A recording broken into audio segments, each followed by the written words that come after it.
পর্বতের নাম হলো কৈলাস পর্বত, যাকে পৃথিবীর স্তম্ভ বলে মনে করা হয়। যারা পাহাড়ে বেড়াতে যেতে ভালোবাসেন এবং ট্রেকিং ভালোবাসেন, ট্রেকিং সম্পর্কে খোঁজ খবর রাখেন, তারা এটা হয়তো অনেকেই জেনে থাকবেন যে কৈলাস পর্বত হলো একমাত্র পর্বত যাকে পৃথিবীর কেউই জয় করতে পারেনি। বিশ্বের নানান প্রান্ত থেকে বহু পর্বতারোহী এসে চেষ্টা করে গেছেন, কিন্তু কেউই আজ পর্যন্ত সফল হতে পারেননি। তাই কৈলাস পর্বতকে ঘিরে স্বাভাবিকভাবেই প্রশ্ন আসে যে কেন এখনো পর্যন্ত কেউ কৈলাস পর্বতে সফল অভিযান সম্পন্ন করতে পারেননি। এর পেছনে ঠিক কী কারণ লুকিয়ে রয়েছে, এই সকল প্রশ্নের উত্তর পেতে এবং কৈলাস পর্বতের অনেক অজানা রহস্য জানতে ভিডিওটি শেষ পর্যন্ত দেখতে থাকুন। রাশিয়ার একজন অভিজ্ঞ দক্ষ পর্বতারোহী কৈলাস পর্বতকে বেছে নেয় তার পরবর্তী গন্তব্য হিসাবে।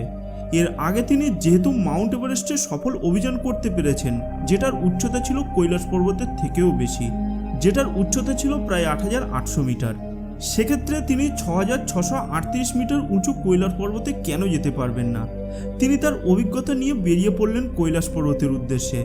যদিও এটি করার আগে অনেকেই তাকে সাবধান করেছিলেন, কিন্তু তার অভিজ্ঞতার প্রতি বিশ্বাস রেখে তিনি বেরিয়ে পড়েন। এরপর তিনি যখন কৈলাস পর্বতে চড়তে শুরু করলেন, তখন কৈলাস পর্বতের অর্ধেক পৌঁছাতে না পৌঁছাতেই তার শ্বাসকষ্ট শুরু হয়ে যায়। যদিও যে জায়গা থেকে তার শারীরিক সমস্যা দেখা দিতে শুরু করেছিল, সেখানে অক্সিজেনের কোনো অভাবই ছিল না। অক্সিজেনের অভাবে তার এমনটা হওয়ার কোনো কথাই নয়, কিন্তু তিনি তখনও হার মানেননি।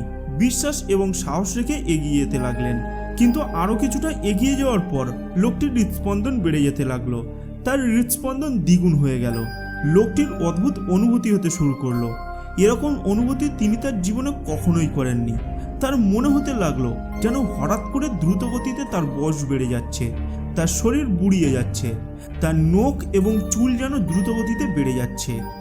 অক্সিজেনের অভাব থাকার সত্ত্বেও অনেক উঁচু মাউন্ট এভারেস্টে যে মানুষটি সাহসের সঙ্গে সফল অভিযান করে এসেছিলেন, এই পর্বতে এবার তিনি ভয় পেতে শুরু করলো, যেখানে অক্সিজেন সংক্রান্ত কোনো সমস্যাই ছিল না।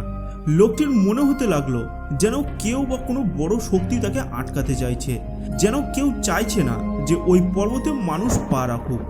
ভয়ের মুহূর্তে এরকম অনেক কথাই তার মাথায় আসতে শুরু করলো এবং তার ভয় এতটাই বেড়ে গেল যে তিনি তখনই তার যাত্রা থামিয়ে দেওয়ার সিদ্ধান্ত নিলেন।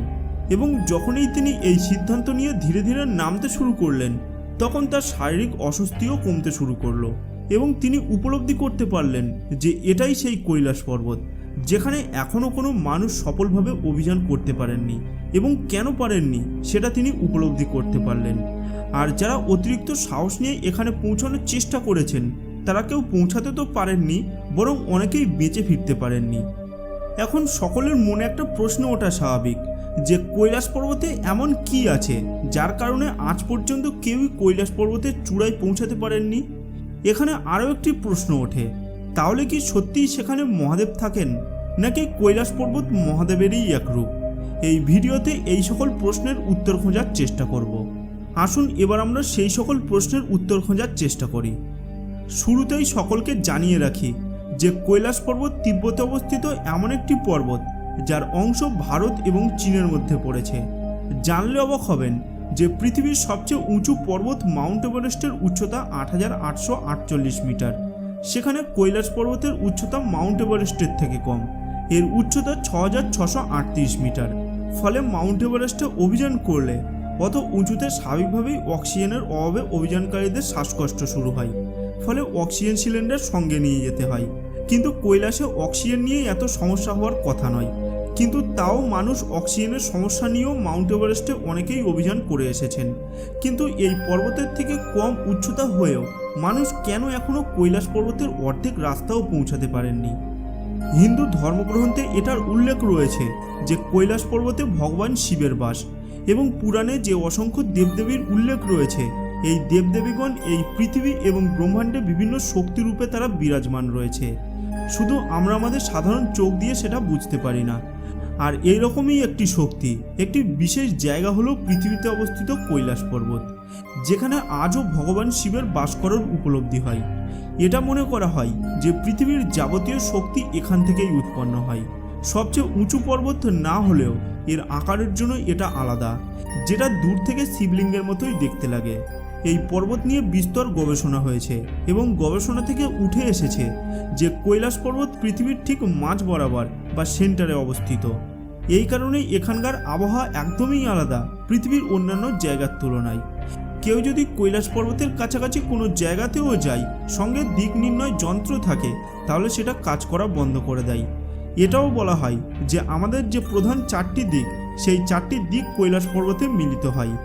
এই পৃথিবীতে মানুষসহ সকল প্রাণীর বেঁচে থাকার জন্য পৃথিবীর যে বাতাবরণ দরকার, পৃথিবীর সেই ধরনের বাতাবরণ এই পর্বত বজায় রাখে। তাই কৈলাসকে প্রাকৃতিক শক্তি ভাণ্ডার বলেও মনে করা হয়। যখন কেউ কৈলাস পর্বতে ওঠার চেষ্টা করে পর্বতের কাছাকাছি পৌঁছায়, একটা সীমা পর্যন্ত তারা ঠিক থাকে, কিন্তু সেই সীমা অতিক্রম করার চেষ্টা করলেই সাথে সাথে অদ্ভুত ঘটনা ঘটতে থাকে।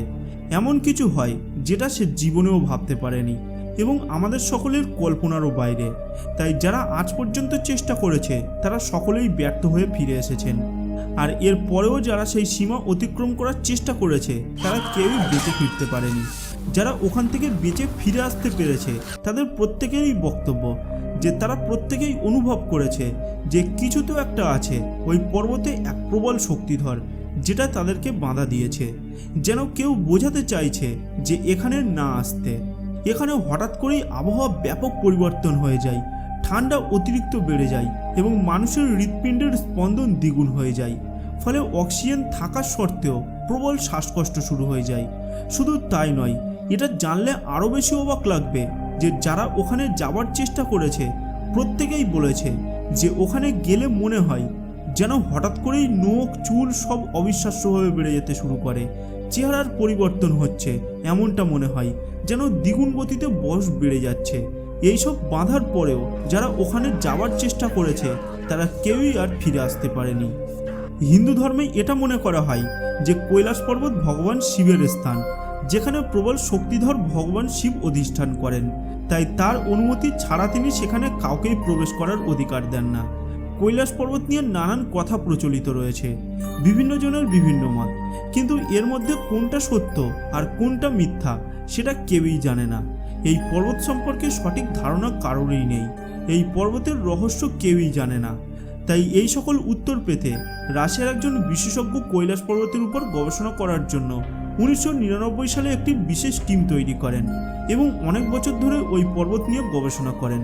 তারপর তার অভিজ্ঞতা নিয়ে তিনি একটি বই লেখেন, যাতে তিনি বলেছেন কৈলাস পর্বত প্রাকৃতিক পাহাড়ের মতো লাগে না।